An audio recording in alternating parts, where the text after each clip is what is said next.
Salut les amis, j'espère que vous allez bien, c'est parti, nouvelle vidéo, je vais te présenter mon nouveau joujou. Et oui, tu as pu le voir, hein, ça y est, j'ai reçu mon nouveau compresseur 100 litres de la gamme VVOR.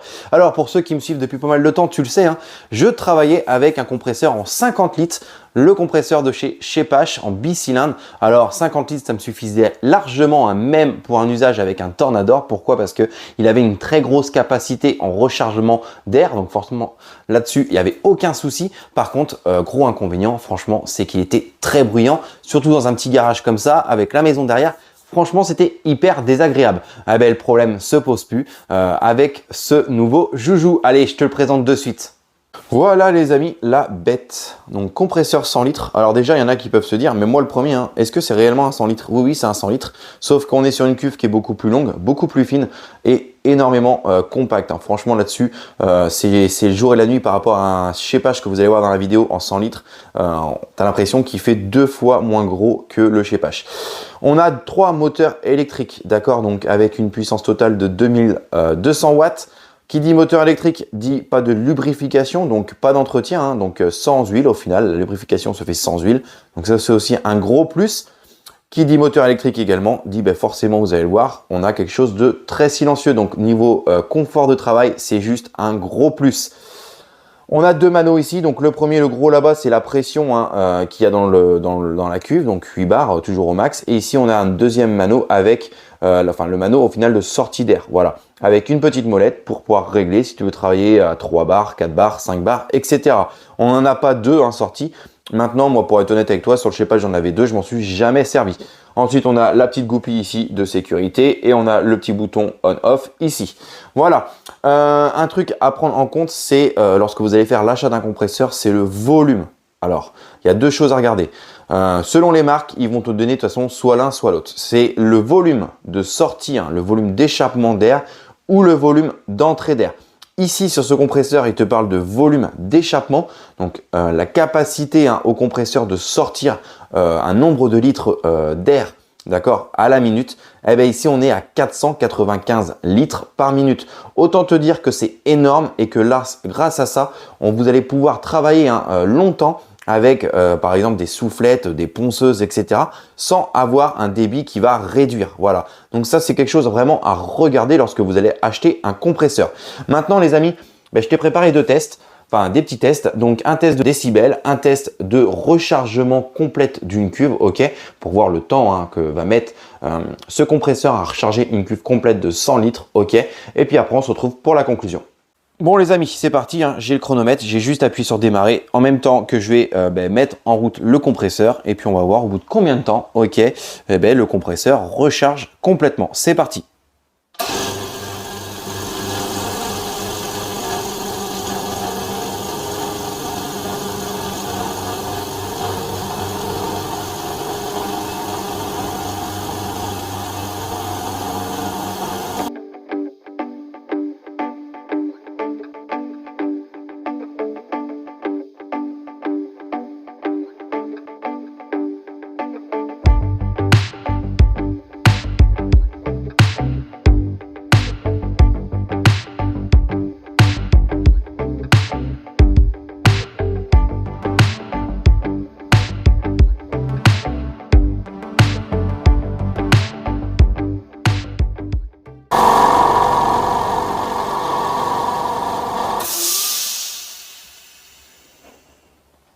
Voilà les amis, donc on est environ à 2 minutes 20. À savoir qu'en plus de ça, alors la cuve était totalement vide, hein. J'ai ouvert la vanne en dessous, il n'y avait plus un brin d'air dedans, d'accord, même si je l'ai testé avant.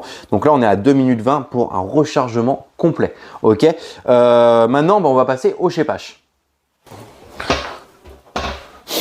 Les amis, même tempo, alors ici, hein, ici j'ai le Schepasch, il est branché, la cuve est entièrement vidée, ok, donc c'est parti. Attention, hop, je vais me préparer comme ça bouge pas. C'est parti.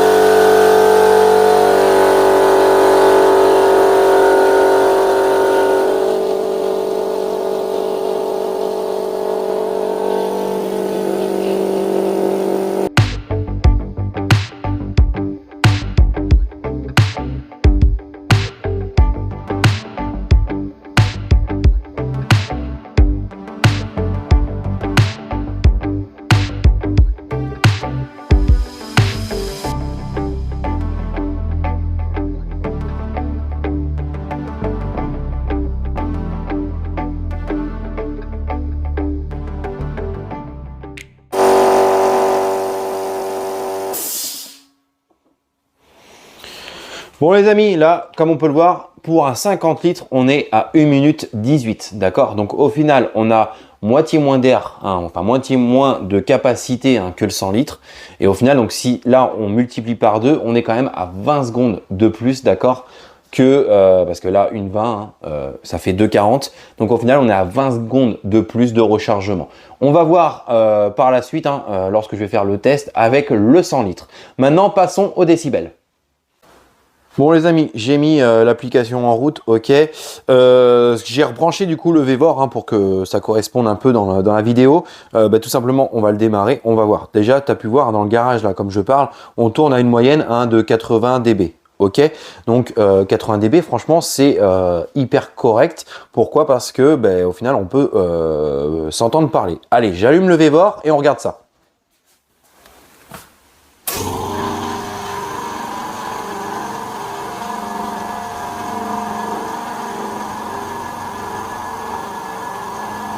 Bon, comme on peut le voir ici sur le graphique, franchement, on est hyper stable. On tourne autour des 78-80 dB. Donc déjà, là-dessus, on est très bon. Maintenant, je branche le shapehash et on refait la même chose. Petit shapehash est branché, let's go.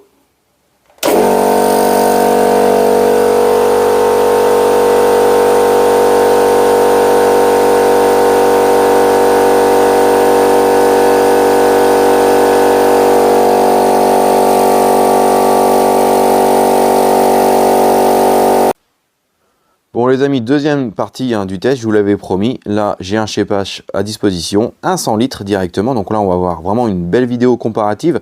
Ok, donc ici, hop, je me suis mis la tablette avec l'application des décibels. Pareil, le chrono.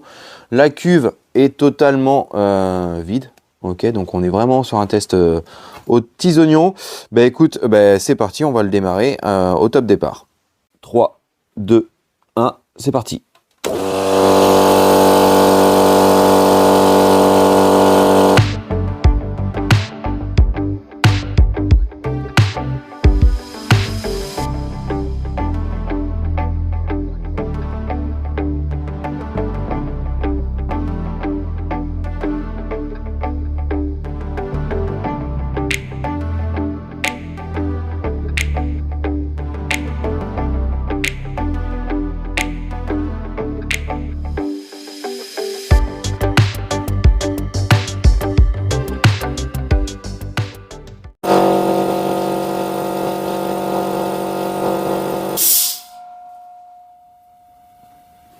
Bon les amis, là comme vous pouvez le voir, donc une recharge complète hein, sur le 100 litres en shapehash, on est à 2,20, allez j'ai arrêté le chrono peut-être 2 secondes après, hein, mais en gros 2 minutes 20. Voilà, donc en finale sur un 100 litres, hein, on est quand même kiff, voilà. Par contre, hein, comme tu as pu le voir en termes de décibels, bon c'est exactement comme l'autre, hein, on tourne aux alentours de 88-89 décibels.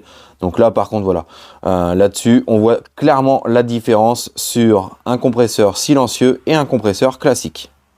Bon les amis, conclusion. Alors déjà, je vais revenir sur un point essentiel comme ça pour remettre les choses à sa place.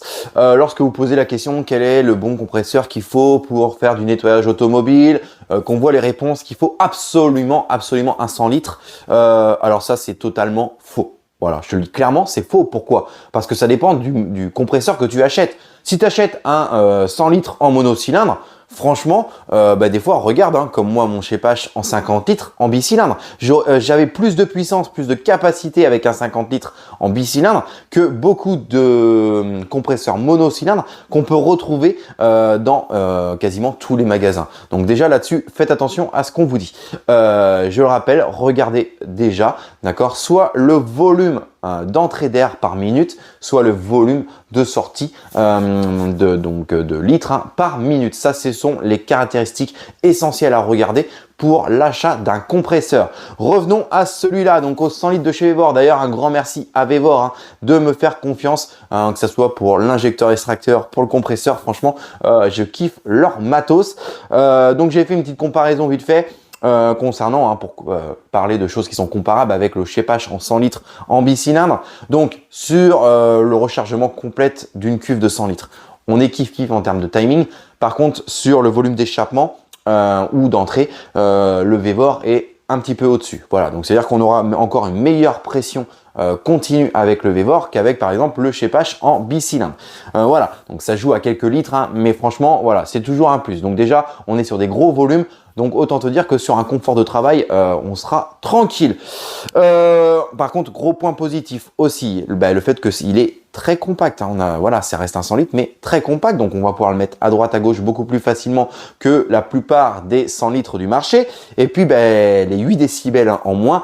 Alors 8 décibels, tu vas te dire ouais c'est rien quoi. Ben si, c'est énorme. C'est énorme. Moi je peux dire que lorsque je viens de tourner cette vidéo là, ma femme est derrière dans le salon, hein, juste derrière, elle me l'a clairement dit. Hein. Lorsque j'ai allumé le VEVOR, elle l'entendait quasiment pas. Alors que dès que j'ai allumé le Shapehash en 50 litres, c'était un gros bordel derrière. Donc ça voilà les amis, prenez ça en considération. En fonction de où vous allez le mettre, hein, que ce soit votre garage, un atelier, etc. À réfléchir si vous voulez pas partir sur un compresseur dit silencieux. En plus, en termes de tarifs, alors pareil, si on part sur le 100 litres de chez Shapehash, on le retrouve aux alentours de 600 €. Celui-là, 660 €, d'accord, en stock en France. Hein, donc en plus de ça, voilà, ça vient pas de Chine ou de Pierre-Paul Jacques, bref. Donc vous allez l'avoir très rapidement. Et en plus de ça, vous avez mon petit code promo qui est dans la description. Donc faites le calcul, vous allez voir. Lorsque vous allez mettre le Shapehash par exemple, si vous êtes intéressé par ce modèle-là, et puis le VEVOR, vous allez voir que la différence pour des points positifs supplémentaires pour celui-là est vraiment à réfléchir. En tout cas les amis, si vous avez aimé cette vidéo, n'hésitez pas à liker. Si tu as des questions, c'est en commentaire. N'oublie pas de t'abonner. Et puis nous, on se dit à très bientôt pour une nouvelle vidéo. Salut!